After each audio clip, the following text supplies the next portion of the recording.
Vamos começando mais um mês e você sabe que a primeira terça-feira de todos os meses é dia de fazer o nosso quadro Lista de Desejos, que não teve no mês de janeiro, porque na primeira terça-feira de janeiro eu estava de férias, que eu também sou filha de Deus, mas agora eu vou mostrar pra vocês as coisinhas que chegaram na minha caixa de correio pra você ficar desejando, pra você já colocar na sua listinha de próximas leituras, de quem sabe presentes, enfim, é pra você saber o que tá rolando de interessante no mercado editorial. Mas eu vou começar mostrando duas coisas que chegaram porque eu mesma as comprei, porque eu também não consigo não fazer compras de livro, por mais que eu tenha muito mais livro do que eu tenho, de fato, capacidade de ler, eu continuo comprando. Fiz duas compras ótimas, que vocês já sabem. Uma delas é Torto Arado, do Itamar Vieira Júnior, que vai ser a nossa próxima leitura coletiva, agora, no mês de fevereiro. E eu vi o entusiasmo de vocês para essa leitura coletiva, tá muito grande. Eu estou muito feliz mesmo, porque eu tinha um certo receio por ser uma obra assim contemporânea, talvez, né, muita gente não conhecesse e tal. Eu tive um receio aí de não fazer muito sucesso, mas me enganei, vocês adoraram e vai ser das melhores leituras coletivas, assim, em participação de gente, pelo que eu tô sentindo já. E se você tá curioso, já publiquei o cronograma, dá tempo ainda de você comprar o Torto Arado e participar da nossa leitura coletiva. Eu vou deixar aqui em cima no card em algum lugar o vídeo com a divulgação do cronograma, tá bom? E o link para comprar com desconto tá aqui embaixo na descrição. Outro livro que eu comprei agora em janeiro foi o 300 de Esparta, do Frank Miller e da Lynn Varley. Aqui os leitores me corrigiram, porque lá no vídeo eu falei que era um homem, né, o colorista, na realidade é uma mulher, que inclusive era esposa do Frank Miller na época em que eles estavam produzindo essa obra, né? Agora parece que não estão mais casados, mas é uma obra dos dois, e eu falei bobagem, disse que era de dois caras, né?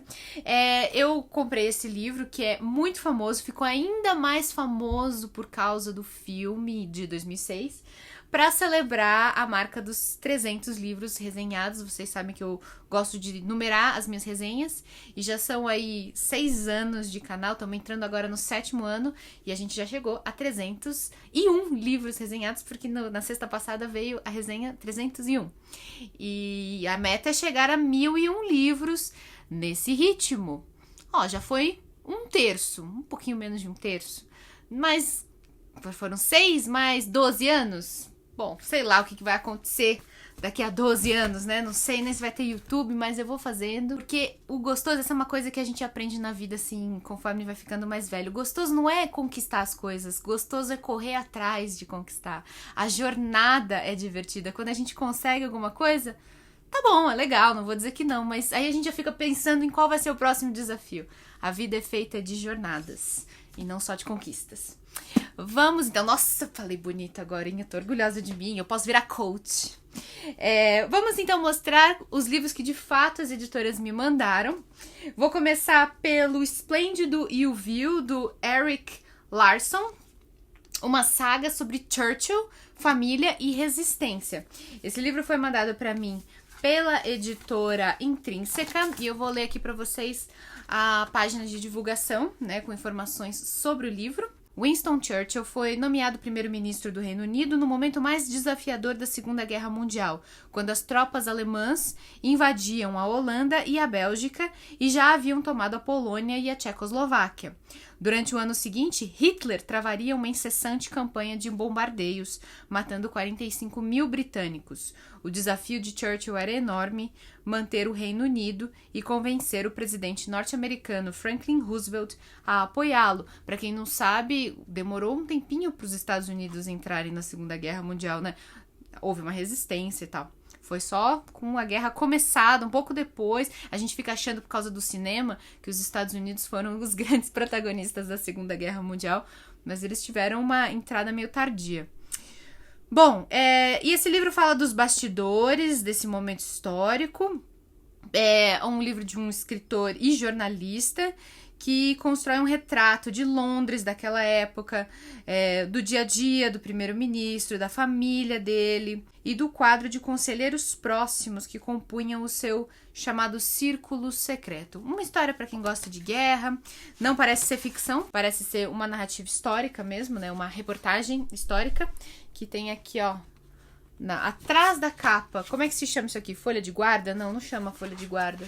Eu não sei ao certo, mas nós temos um mapa do Reino Unido para auxiliar os leitores, né? Conforme vão fazendo a leitura. E aqui, ó, continua o norte do Reino Unido, a Escócia e tal. Deve ser importante para acompanhar essa reportagem. Próximo livro que eu quero mostrar é do Walter Hugo Mãe. É um autor que, puxa vida, é uma das minhas deficiências, assim. Autor importante, cultuado, tem uma legião de fãs, um dos mais importantes nomes da literatura em língua portuguesa no mundo. Eu nunca li nada dele, no entanto. E eu tenho um monte de livro dele aqui. Esse daqui foi só, assim, o terceiro ou quarto que a editora Biblioteca Azul me manda. Sempre tá na lista das próximas leituras, mas nunca chega a vez dele, o que é uma pena. Eu não tenho orgulho disso. Quero ler o Walter Hugo Mãe, mas é meio que a vida vai me impondo outras coisas na frente. Esse daqui se chama Contra Mim, tá escrito em amarelo clarinho aqui. E pelo que eu li é um livro de memórias. E eu comecei a ler as primeiras páginas, agora antes mesmo de dar rec aqui nessa câmera e começar a gravar o vídeo, eu li as primeiras 2, 3 páginas e fiquei, eu gosto de narrativas de memória, eu gosto de histórias antigas, eu gosto de escritores que falam sobre os seus antepassados, sobre seus parentes. Gosto, é uma coisa... Eu adoro histórias de família. Tenho essa coisa, assim. E, puxa, fiquei com vontade, sabe, de seguir na leitura. Mas tô lendo 1000 outras coisas aqui, então vai ter que aguardar mais um pouquinho. Vamos lá, próxima leitura agora. Próximo livro que eu recebi foi da editora Aleph, portanto um livro que vai na linha da ficção científica, né, que é a especialidade da editora Aleph. Uma Princesa de Marte, do Edgar Rice Burroughs. Vamos ver, bom, ficção científica, vamos ver. Após perder tudo o que possuía com o fim da Guerra Civil, o capitão John Carter procura um novo começo. Ele só não imaginava que a busca o levaria a um mundo tão hostil e distante. Sem saber como ou porquê, o ex-soldado se descobre em Marte, capturado e preso por assustadoras criaturas verdes. Tendo agora que lutar por sua liberdade, ele enfrentará inúmeros desafios para provar o seu valor, defender seus aliados e conquistar o coração de uma princesa. E é isso aí, originalmente lançado em revistas Pulp, Uma Princesa em Marte, que foi adaptado para o cinema em 2012. Então tá aí, para quem curte o gênero, né? Eu gosto de ficção científica também, estou lendo com vocês o Duna, que é um livraço de ficção científica. Então fica aí essa dica. Mudando agora completamente de gênero, eu recebi esse livro do Manuel de Barros, quer dizer, não recebi dele, né? Primeiro porque ele não tá vivo, e segundo porque eu não tenho essa moral. Se vivo estivesse, Manuel de Barros, não sei se saberia da minha real existência. E aqui nessa obra, o livro de pré-coisas, o Manuel de Barros, ele rende uma homenagem à sua terra natal, e mais precisamente ao ecossistema que caracteriza sua terra natal. Para quem não sabe, ele é nascido em Cuiabá, no Mato Grosso, mas foi criado em Corumbá, Mato Grosso do Sul. E ele, né, tendo crescido, como ele próprio diz, no meio do mato, escreveu esse livro para fazer uma grande homenagem à natureza do Pantanal. Eu fico pensando o que o pobre do Manuel de Barros estaria sofrendo se ele estivesse vivo hoje em dia e soubesse que mais de 1/4 do Pantanal pegou fogo em 2020. E tem tanta coisa que tá nos atormentando ultimamente que a gente não dá atenção a tudo. Mas eu acho que de todas as tragédias, que não são poucas, que acontecem no nosso país, incluindo o coronavírus, nenhuma tragédia é maior do que está acontecendo principalmente no Pantanal e na Amazônia, sinceramente. Eu sei que a doença é terrível, eu sei que, obviamente, né, todo mundo tem que estar pensando nisso mesmo. Mas o fato de que, em um miserável ano, mais de um quarto, sei lá, algumas estimativas falam em 1/3 do Pantanal se foi. Isso deveria estar em todos os lugares. Acho que todos os políticos desse país, sem distinção de nada de esquerda, direita, de partido, tudo deveria ser derrubado e deveria colocar tudo de novo, sabe? Eleição de novo agora, porque isso não devia ser permitido, né? Que isso acontecesse e, ninguém tá falando do assunto. É triste. Imagina o que o Manuel de Barros estaria sentindo nesse momento, ainda bem que ele não tá aqui pra ver isso. Bom, vamos lá, respira.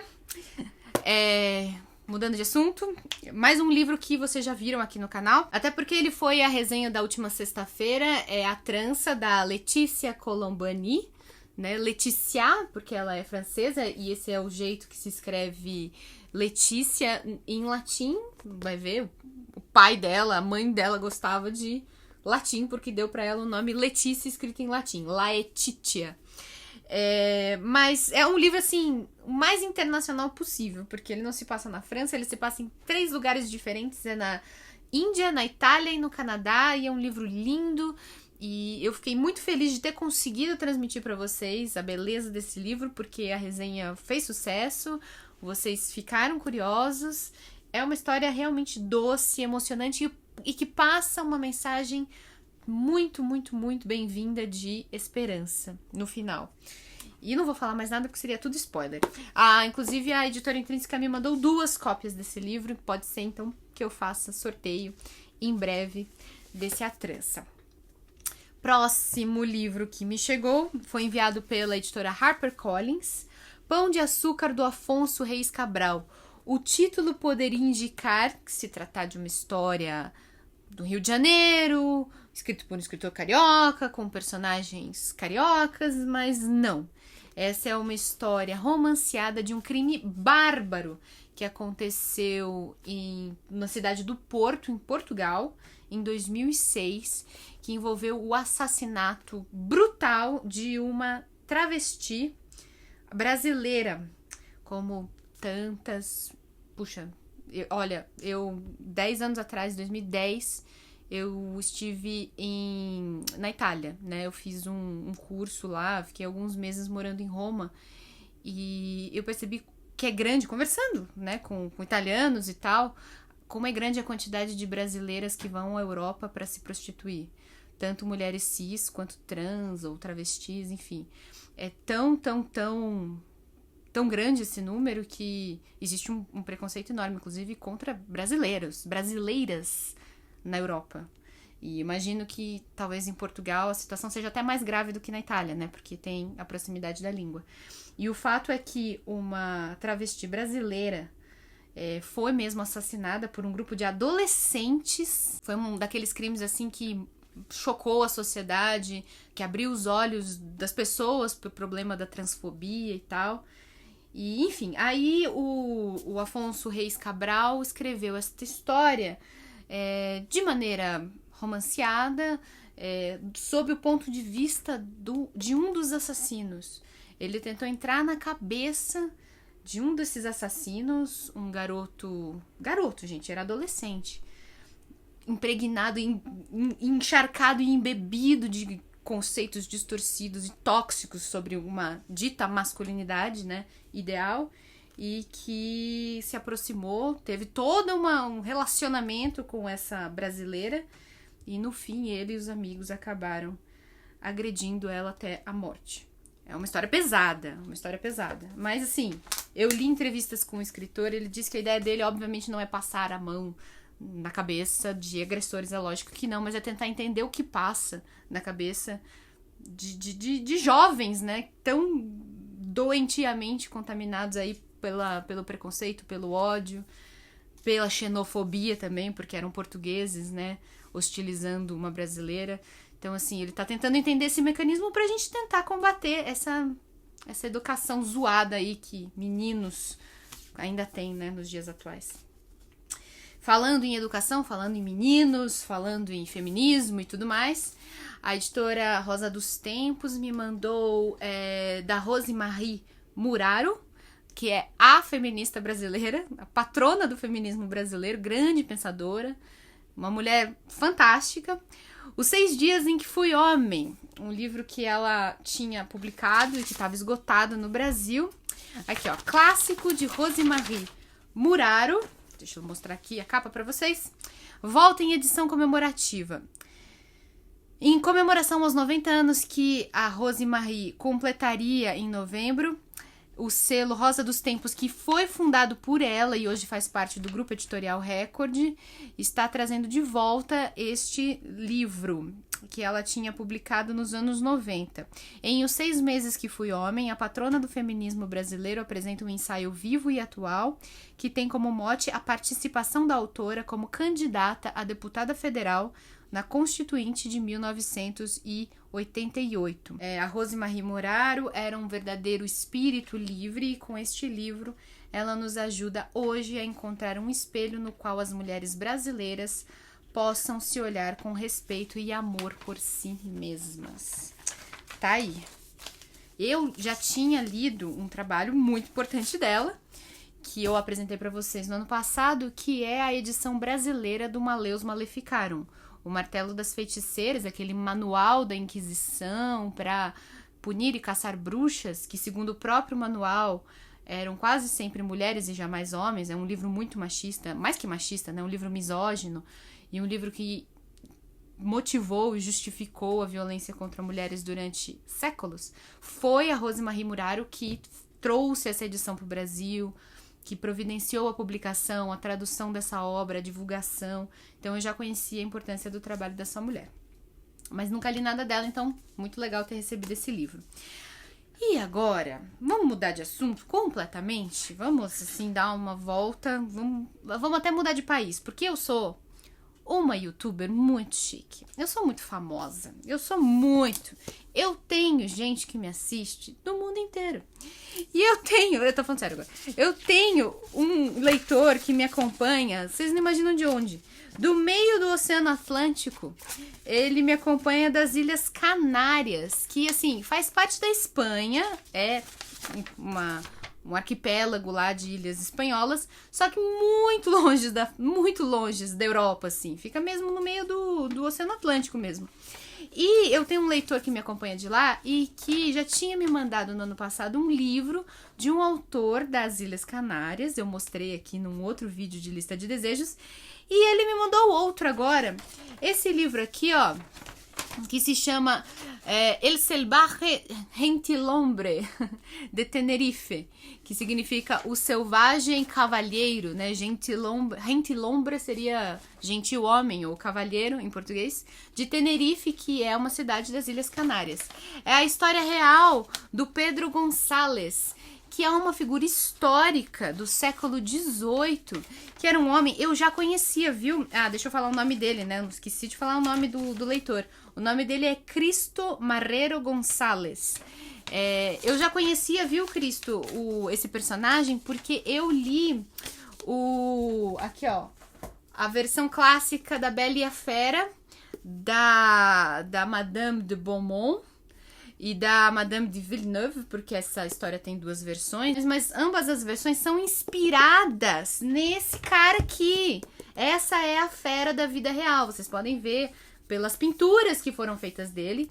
Ele era um homem uma pessoa que tinha uma condição genética que existe, inclusive, hoje em dia estudada pela ciência, que faz ela ter pelos no corpo, mais pelos do que o normal, pelos no rosto e tal.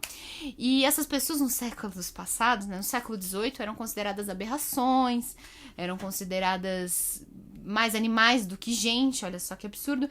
E esse cara aqui, que é nascido nas Ilhas Canárias, ele foi escravizado e foi dado de presente para o rei da França no século XVIII. Ele foi dado como se fosse um animal raro, de presente para o rei da França, que não tinha, obviamente, nada de melhor para fazer, e resolveu fazer, assim, umas espécies de experiências, assim, para se divertir com a vida dos outros. Entre outras coisas, ele queria saber se a fera, porque esse era o apelido dele lá na corte francesa, La Bête, né?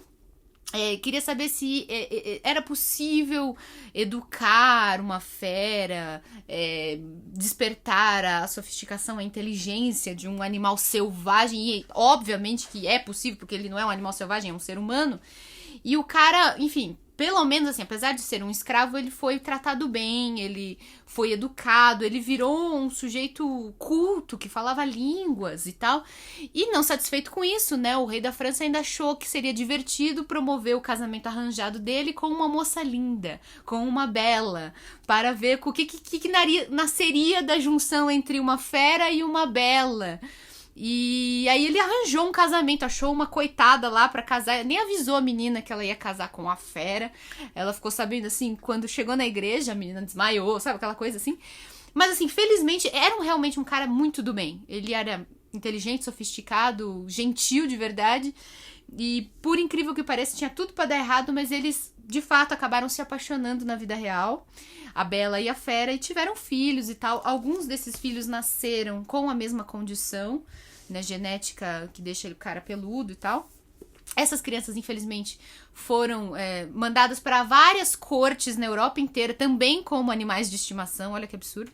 E outras crianças nasceram sem esses pelos no rosto, e, enfim, ficaram com o casal, puderam criar esses filhos, né?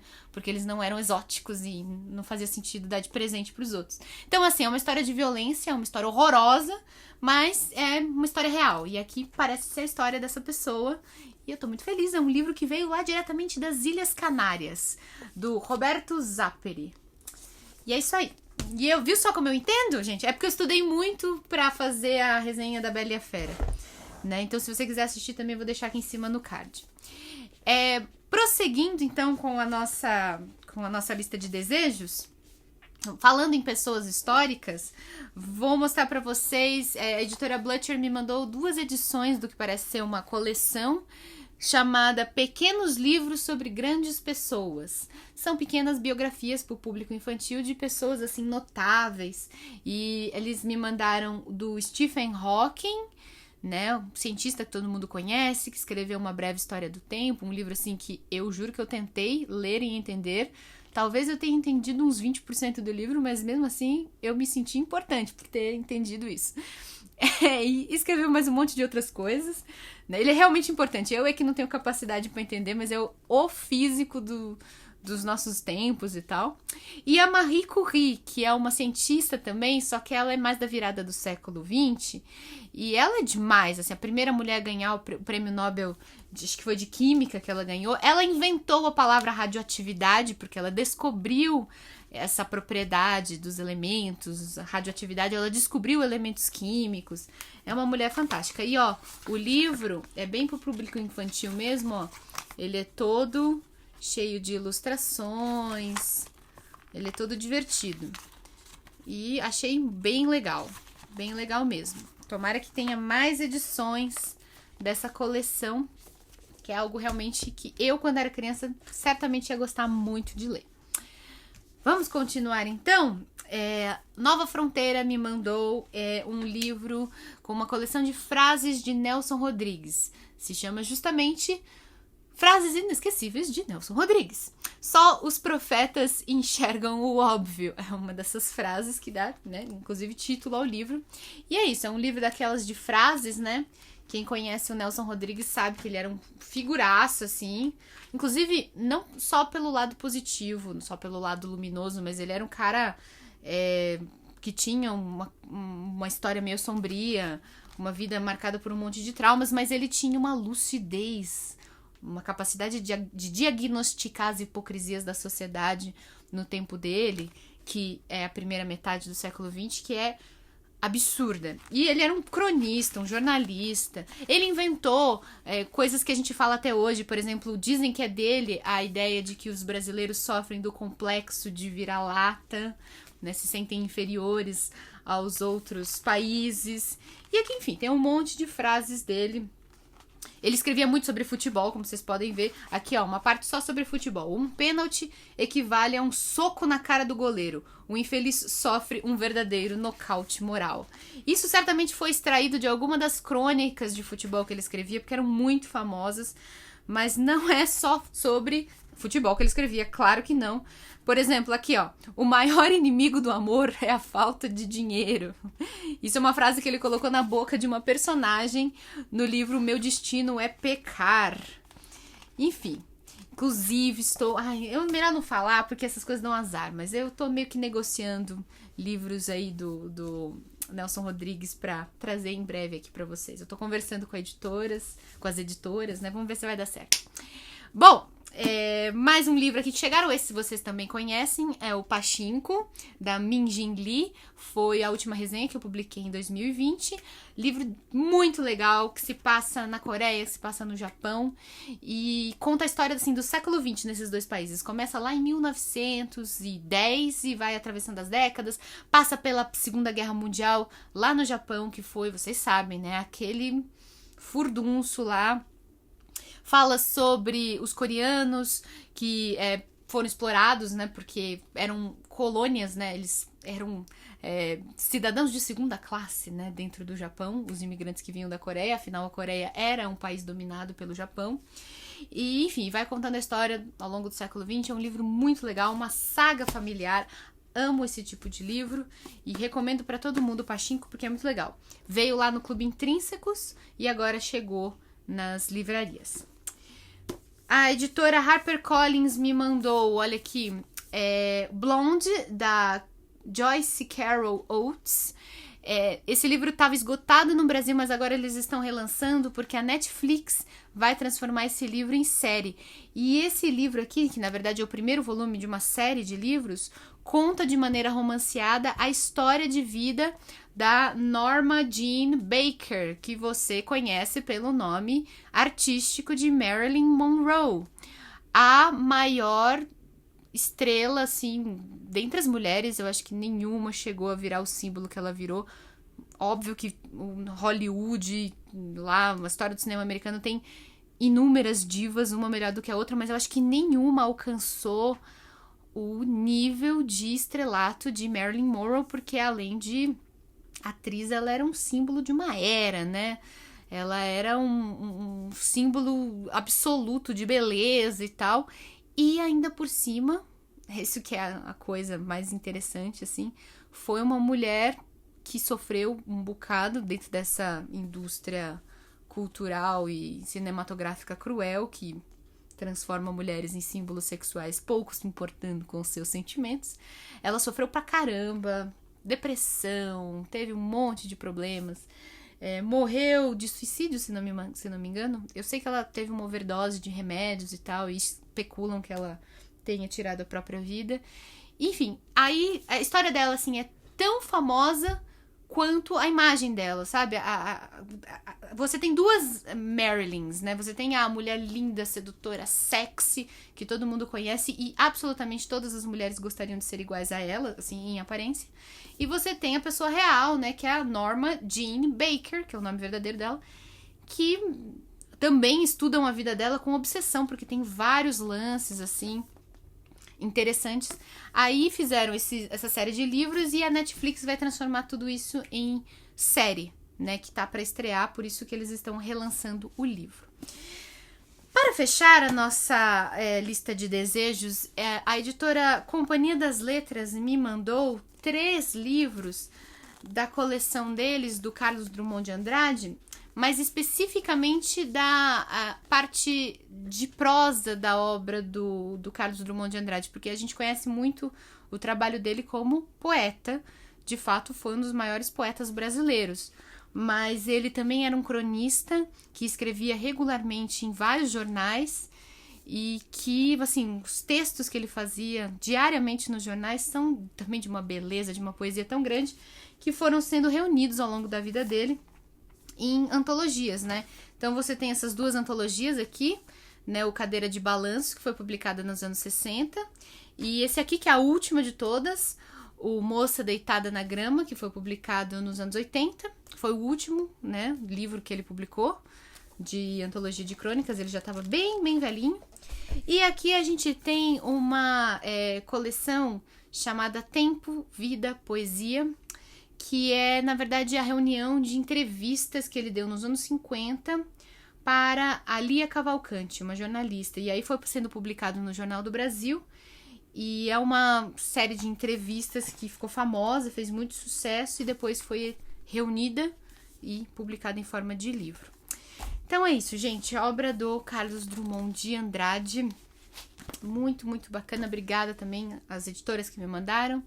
E se você ficou com alguma curiosidade sobre esses livros que eu mostrei no vídeo de hoje, você já sabe, a gente reúne todos eles aqui embaixo na descrição.